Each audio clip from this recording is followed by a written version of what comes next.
Okay, well, hello everybody, and welcome to another presentation of the online ColdFusion Meetup.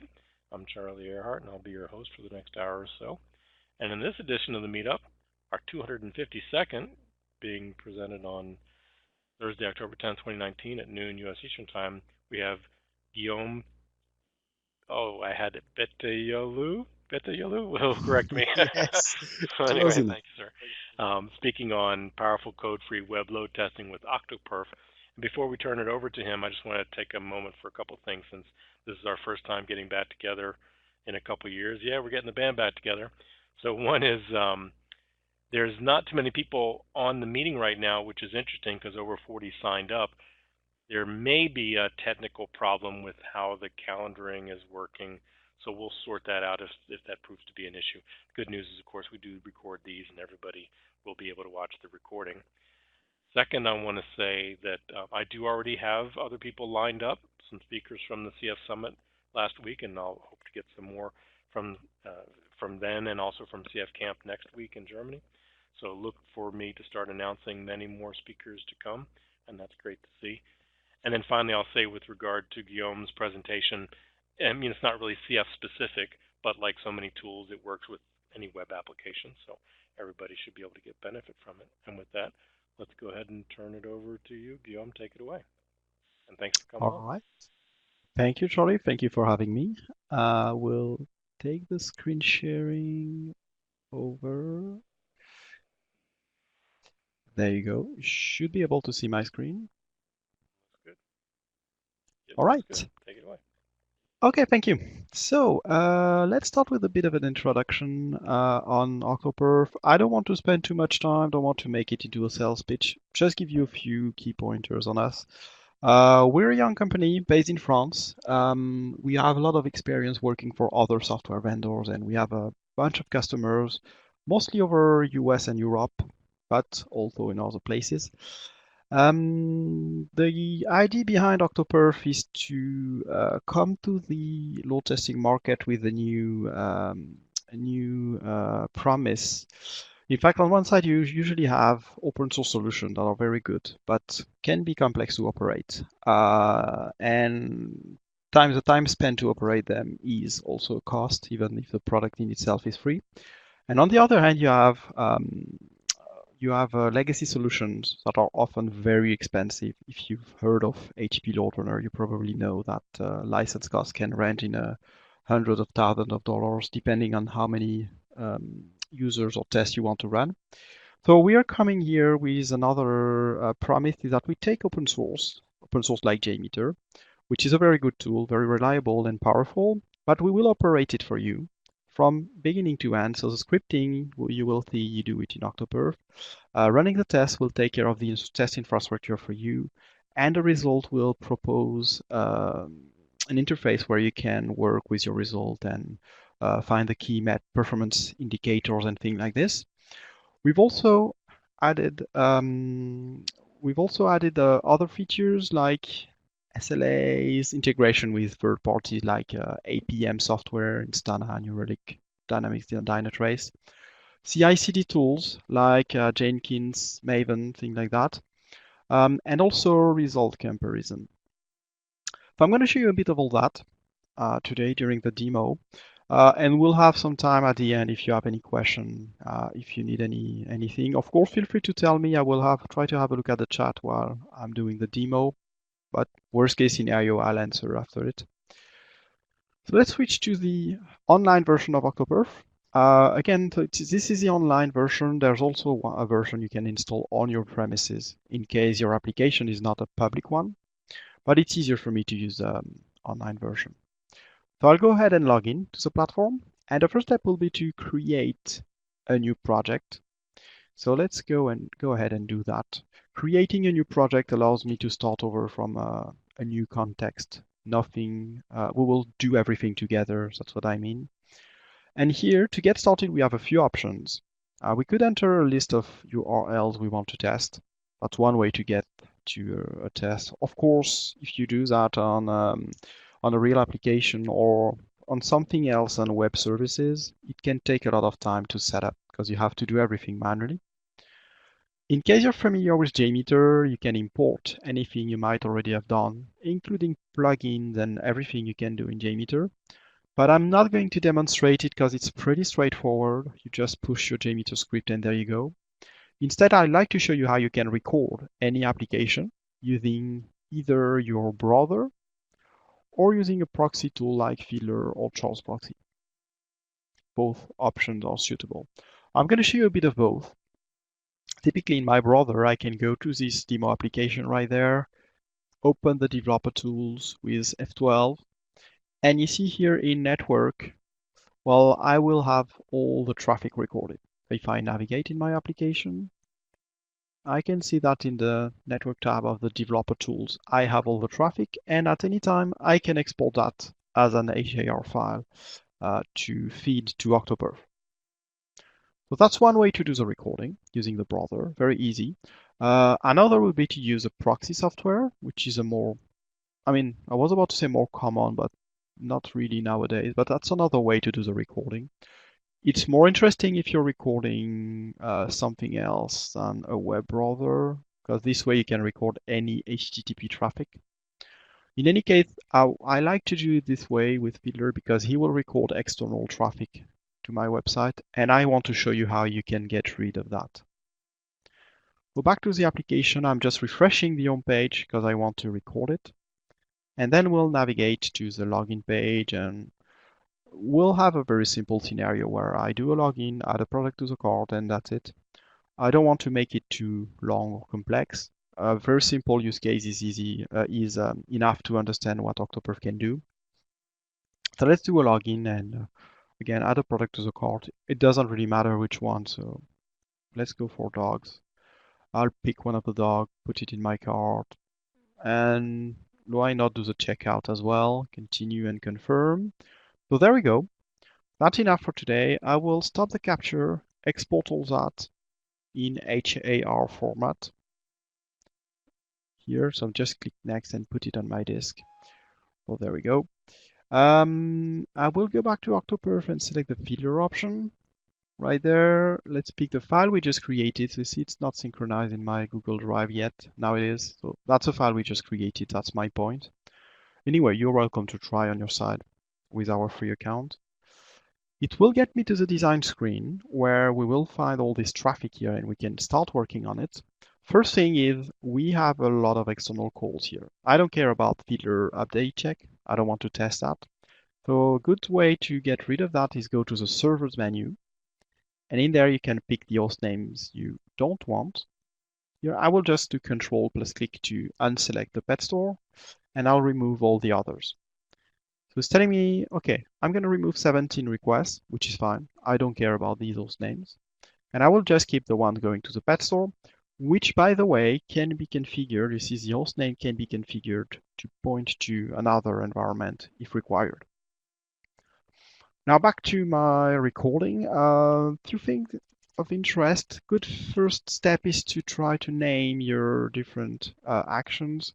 The first page was the home page, and I went on to the login, and then I continued with I submitted my login.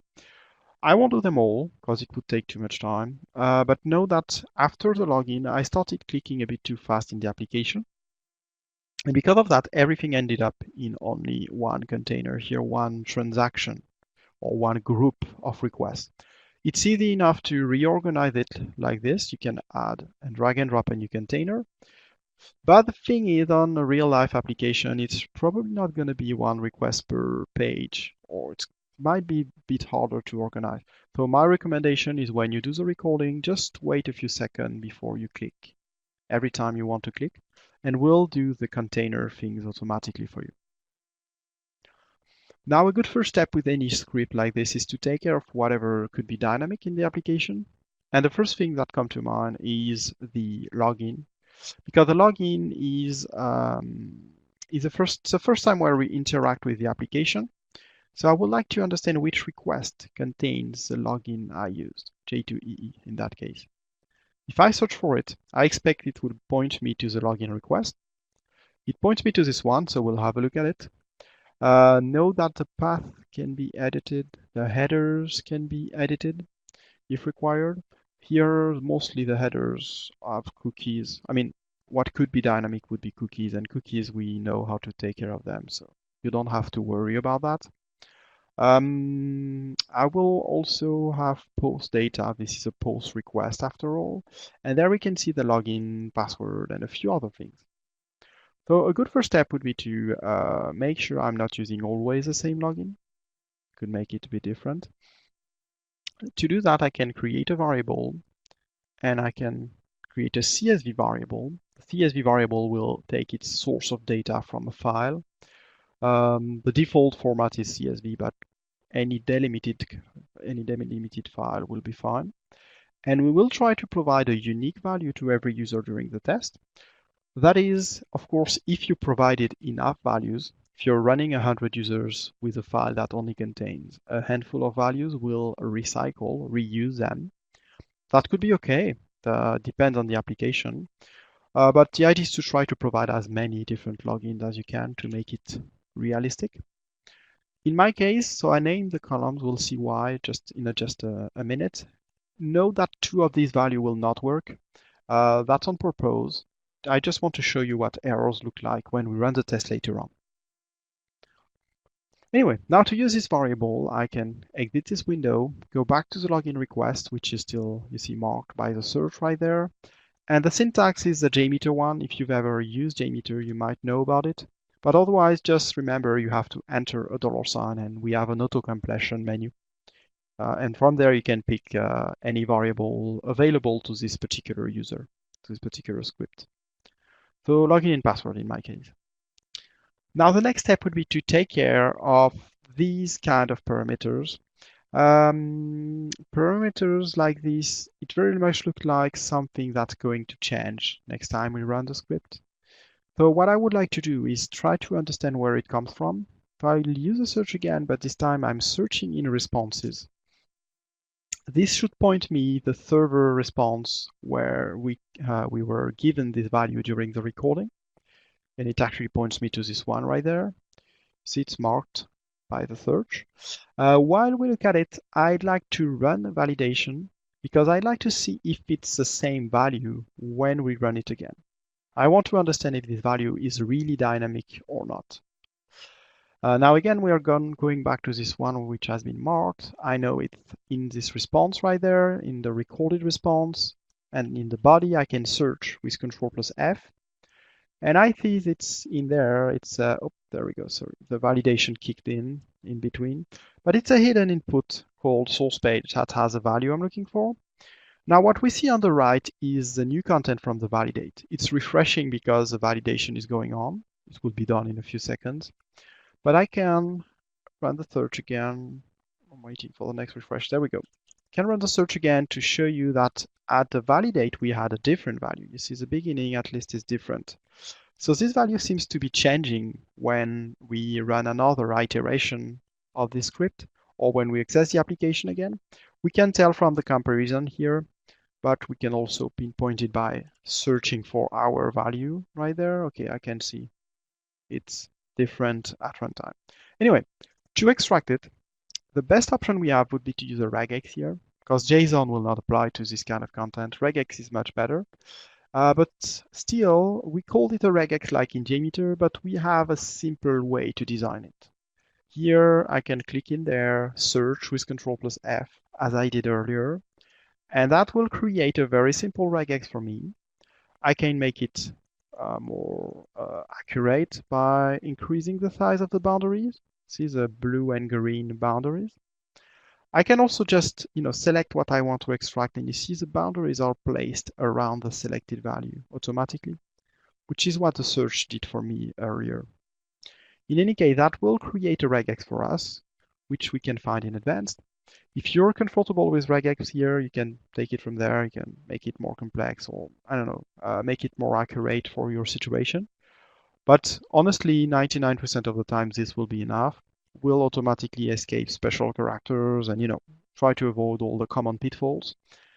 You can name it, of course. That will be important for later when we want to use it. And there's also a check where you can see what the extracted value. Here on the recorded, it's JRY something. On the validate, now we can see it's V_B something. So yeah, different value. Looks like it worked fine because we're extracting something that looks like the value we need. Now on to using it, I could go back to the login request this way here and do a manual replace. Thing is, doing a manual replacement like this, it can be tedious, it can take a lot of time, and it could be error prone. So if I don't want to have to do that all the time, I can here, let's revert my change, put back the value. What I can do is make this regex into a correlation rule, some automatic replacement rule that I'll be able to apply to my script. So what we'll do in that case is search for this regex everywhere, and whenever we find something, we'll extract and replace it. So if you have any technical parameter on your application, something that's recurring, that's happening all the time, you just take care of it once. And you can even use one of our frameworks where you'll have it automatically taken care. If you're using .NET application or others, we have some existing rules. But in any case, as you can see, you can create your own, apply them, and every time you do a new script, this will take care of these parameters for you. Like source page here, you can see it's extracted and it's replaced in the next request. But there's another one later on. In fact, every time we post something, you see here we have a new occurrence of source page, which has been extracted and which will be replaced. So just to finish with the design, I will replay it one last time. This replay I'm doing, this validate, is about running a test with one user, not a load test, just to make sure everything is fine before we move on to the real test. You can still pick the load generator or the zone you want to use, but that's mostly because you can also run it from your own machines on-premise. In case the application is not public, that's a good way to trigger the test from a local agent. So in a few seconds when the validation is running, we'll see the status here. You probably noticed before. This tells us what's the status of each request. We can see one of them failed right there. I can go there and have a look in the response tab. And what it shows me that, okay, we had a 404, so it's typically an icon that wasn't found here. So I can, in that case, I think I will deactivate it. Because having this, I will have 100% error rate on this request. And the fav icon is just a small icon displayed in the tab here, so it doesn't really matter. It's not a big deal. The pet store doesn't have one, which is why it fails. So deactivating is okay, like I did. You see it's gray now. I just want to show you the login request a bit, because not only can you check the response, but also the request that was sent, which is a good way to see whatever is going on. We're using a different login and password, which is okay in our case. Source page also has a different value, you can see here. So it looks okay. In the response, what we can see is that it's pretty much the same code, same redirection, and same, not exactly the same time, but new time, obviously. Thing is, during the test, we'll only check the response code. And that's probably not enough to know if the page loaded successfully. In particular, since I expect to have a few incorrect logins. So what I'll do is add a response assertion right there. The response assertion will allow me to control something more in the response. In my case, I could control a response header, like that I'm redirected here. But okay, I know that will prove to be I know if I'm redirected there, the login worked. That's one way to check it. But also, I could check for a welcome message. I could check that there is not an error message. I can do a negative search. So there are many ways to tackle this. I'm just showing you one that will pinpoint when we have a login problem later on.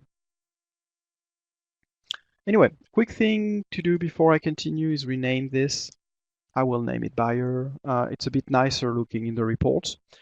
Note that there are many options we can use here, many different logic actions, up to the script, which is kind of the advanced mode.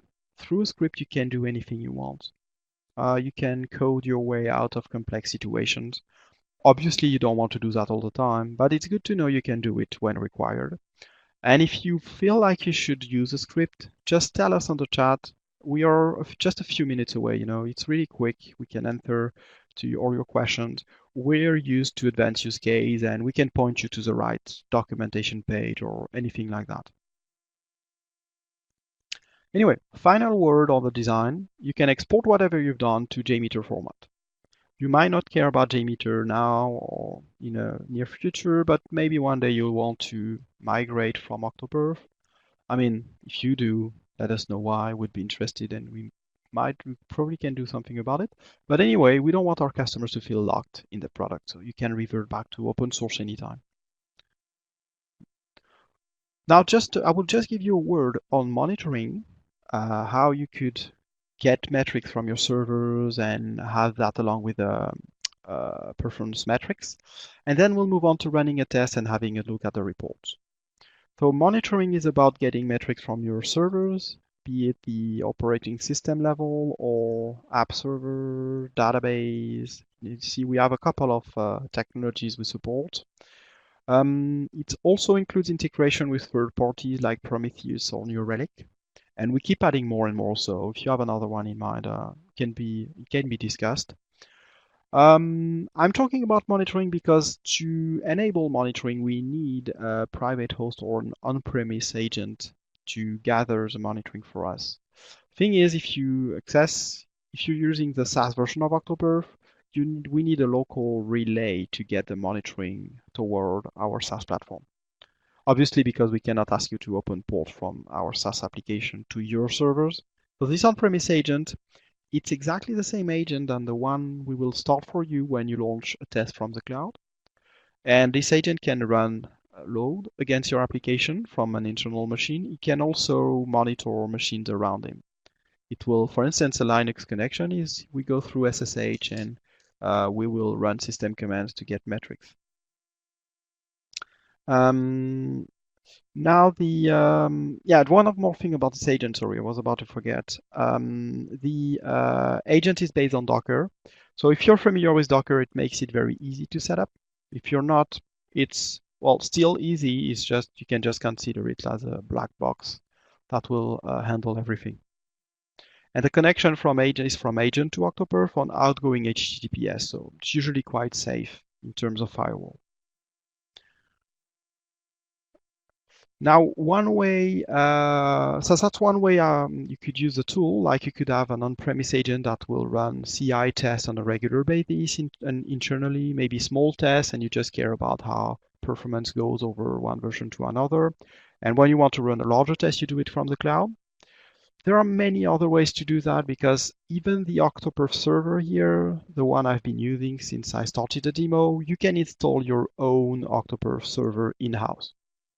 Again, it's Docker-based. You can deploy it in-house, have your own database. We will not have access to your data this way. So if you really care about data security, that's one way to tackle it. We have customers in the banking, insurance companies that will do it this way because they don't want to have their data in the cloud. You can mix that with using your own AWS account if you don't want to use our public cloud. Could be a way to use your own VPC, your own network settings in AWS. So, there are many options here, and you can use a mix of both, obviously. And we're always happy to take time to discuss it with you if you have any question, obviously. But now I will go to the runtime and we'll go for the easiest use case. I'm using the SaaS platform, and I will run a test using a SaaS load generator. The runtime profile I'm on is created automatically. The name is random, so I'm going to rename it. Standard will do just fine. This is based on what we call profiles. I have one profile here. You can add others. Each profile can run a script. We did a script that's called buyer, but we could have done another one, like a script that will just browse, or a script that creates an account. And you can run them all at the same time using different profiles. You can also run them with different number of concurrent users. You see, I'm making it look a bit weird, but it's just to show you do whatever you want here. You configure the curve to your liking. Of course, most of the time we'll stick to one of the presets like ramp up, maintain, ramp down. Could say, okay, I'm going to go for 50 users. Why not? Maybe 20 minutes instead of 10. But still, I can edit one of the data point here. Say, okay, I'm going to make this one after 1 minute instead of 4, so that the ramp up is shorter. And there we go. Anyway, it's just to show you it's flexible. You do whatever you want. You can also pick a test location. I'm running this one from Paris because the application is right next to Paris. So I expect it to be very quick. Let's pick this other one. And well, first let's make it a bit larger, 50 users. Why not? And let's run it from further away. We have those in the US. So I can pick one. Doesn't matter, Ohio, for instance. In this list, you would also have your own on-premise agent if you installed any. So same thing than earlier. Now, when you're ready, you can just click the launch button and we'll take care of the test infrastructure for you. First, we check that your script is in a runnable format. Then, when you're here, we'll check the license you have. You can run up to 50 concurrent users for free.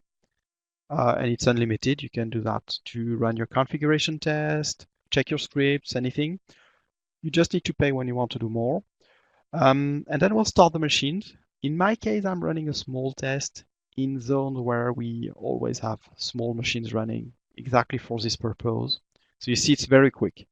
But in real life, expect it to take a few minutes when you want to run a larger test, a few minutes to get started.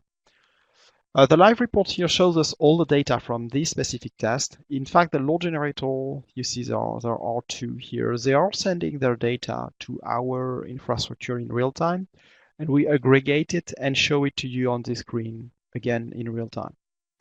The entire report is configurable. This here is, you can use Markdown or HTML, but Markdown is simplified HTML to complete these blocks of text.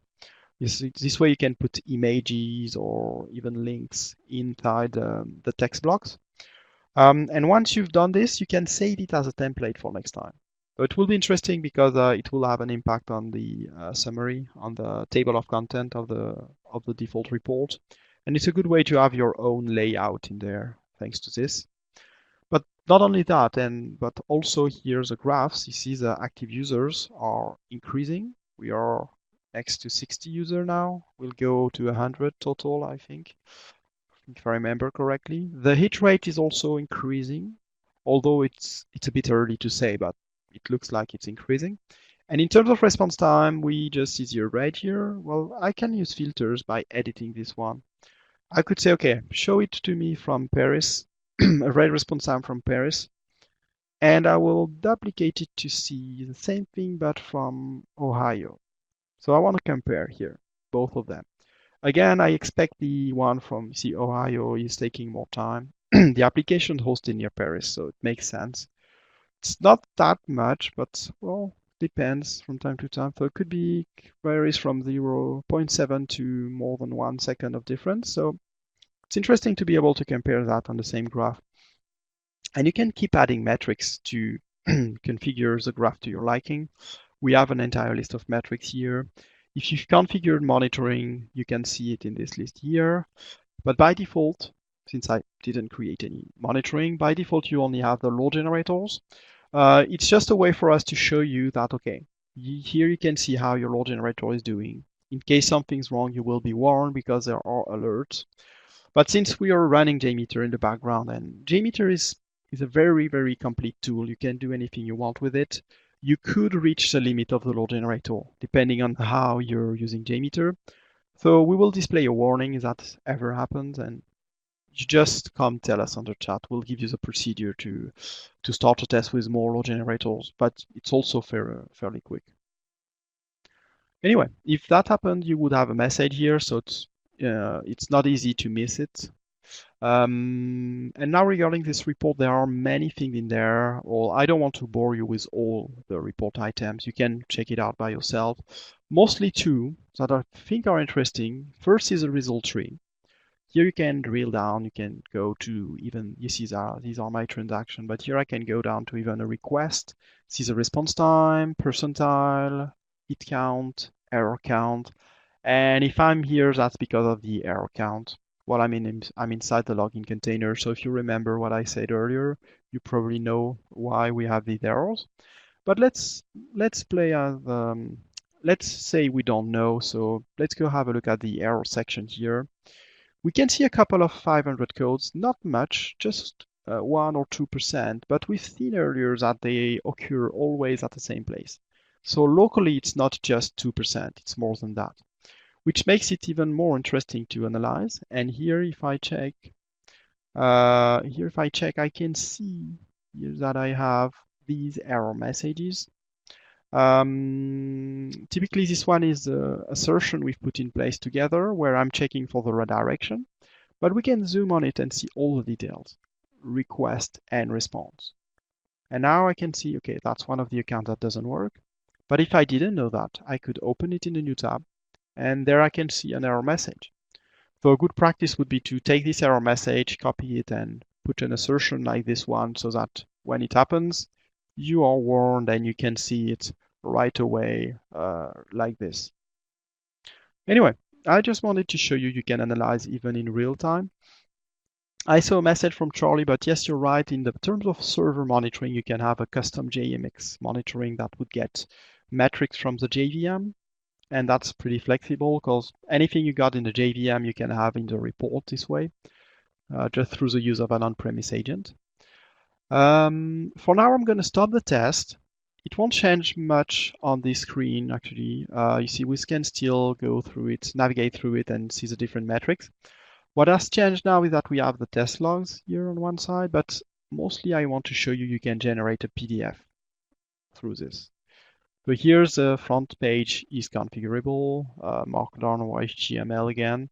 The table of content contains, this is a title we've added just earlier, and this comment here, plus the graph we've configured. So anything you do, or anything from the template you applied, will be in this report that you can save and share, or you can just share access to this page. I mean, someone who has an OctoPerf, you can share access to someone else that has an OctoPerf account by using the workspaces. A workspace is basically just a place where you can give right to another OctoPerf account to read or write to your product. Now, to finish, I'd like to show you the result comparison. Let me go to this other project to show you that, because obviously I need to have a few tests in there. So we have basic trending. I have a 1 VU test, 1 user test, 60 user test, and 300 user test. I can see I have a few metrics. I can add, remove metric, but it's not much. It's just, it can be useful if you're doing CI tests here. You would see the last 8, I think. I think it's the last 8 tests, 8 or 10, I'm not sure. But anyway, it would give you an idea of how it went. But you can also create a comparison report by picking up to 4 other test reports, and we'll merge them into one for you. And when I do that, we get to this comparison report. So here, obviously, the number of users is going to be very different, but mostly we care about the percentage of difference from one test to the other when we increase the load. And we can have that here in the delta table.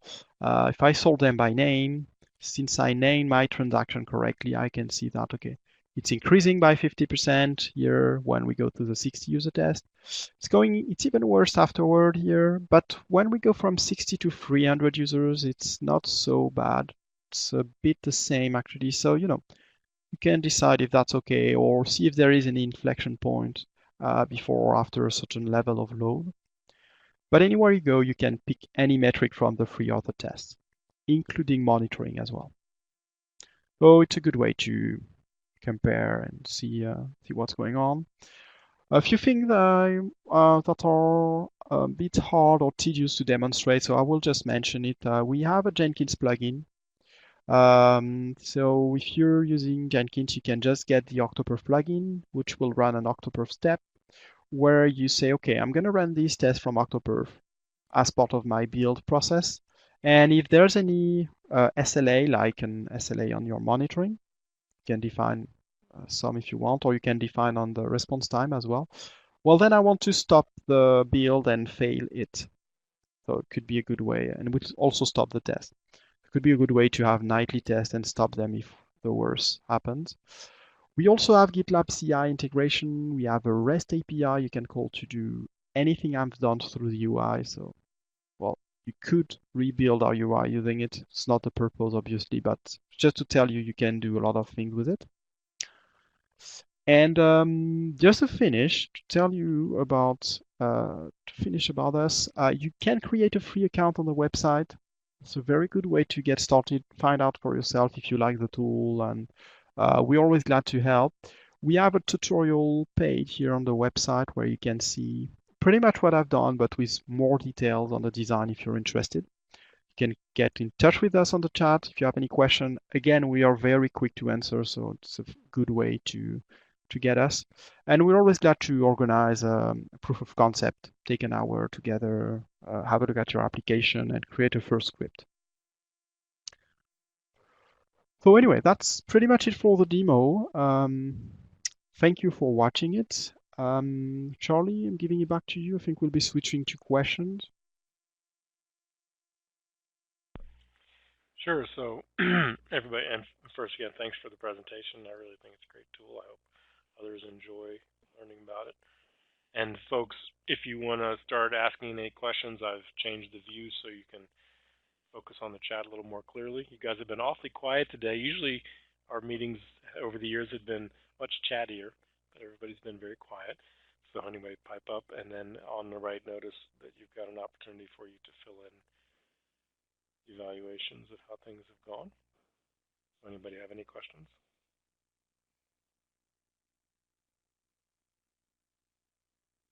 I'll ask while we're waiting. I didn't look closely, but since sometimes when people are getting started, they wonder what the free version will offer and how it differs and separate from a trial.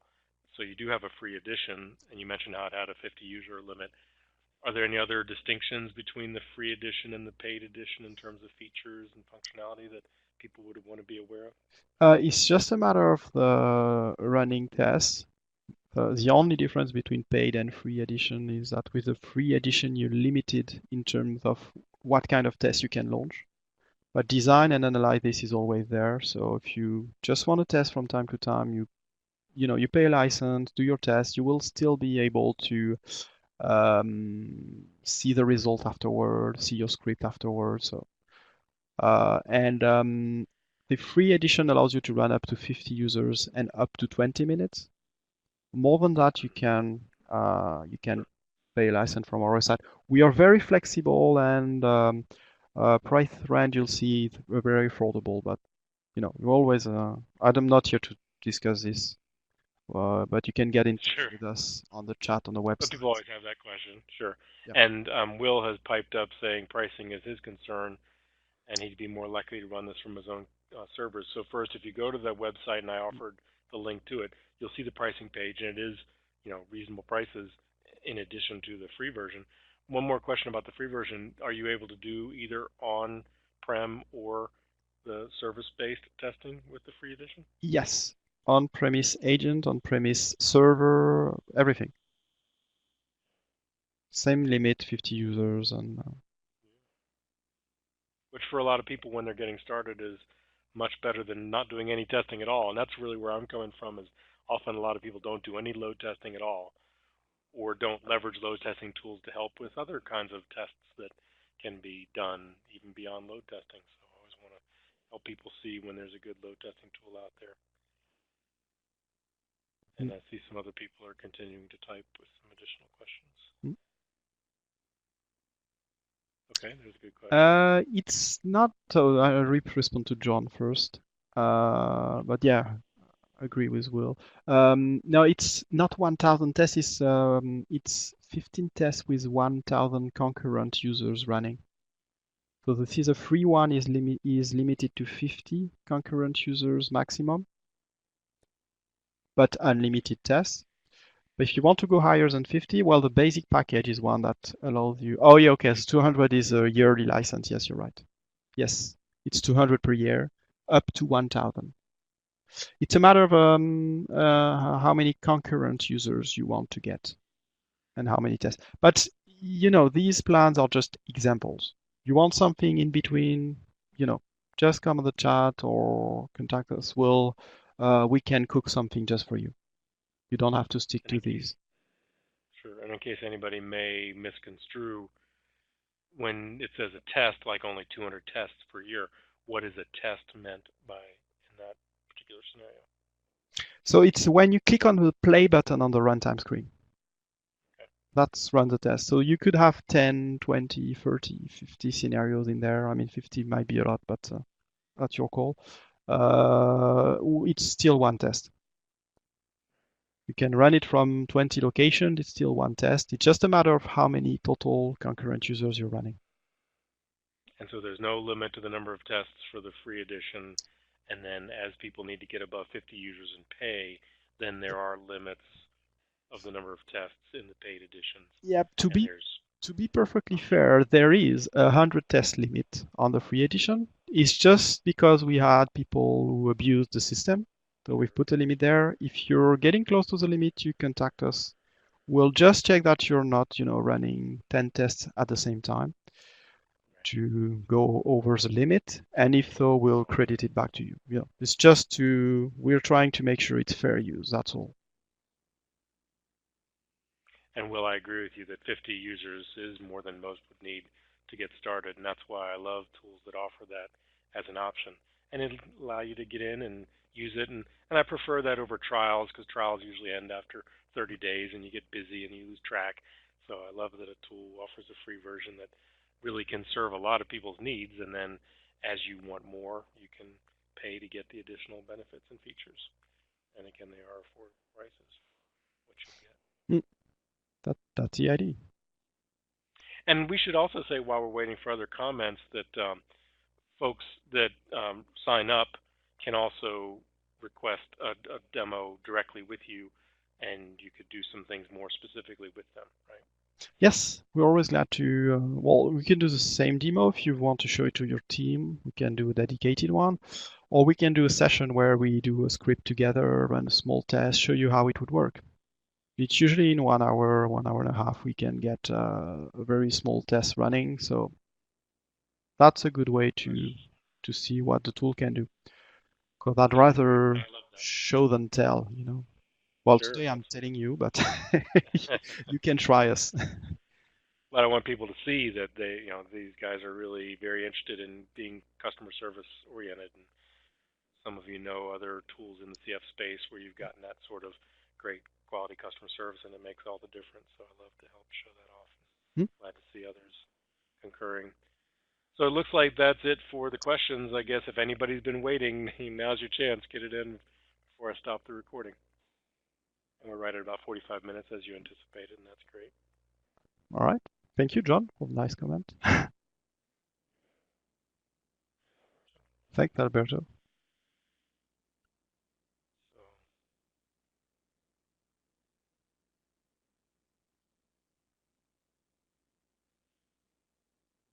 Benefit of Connect is we can see when people are typing. Yep. Detrimental. I don't want to wait and see what they have to say. I don't know if it's a question. And there's a feature in Connect to have a questions pod, but I just find it kind of clunky. So Sure. Good. Thank you, Sue. And it's good to have the band back together. And we're going to have more meetings. For those of you who weren't here at the beginning, I mentioned that I've already lined up other speakers, and I've got many more in the pipeline who we'll schedule. So as soon as we're done today, I'll be getting an announcement about the next meeting. Back.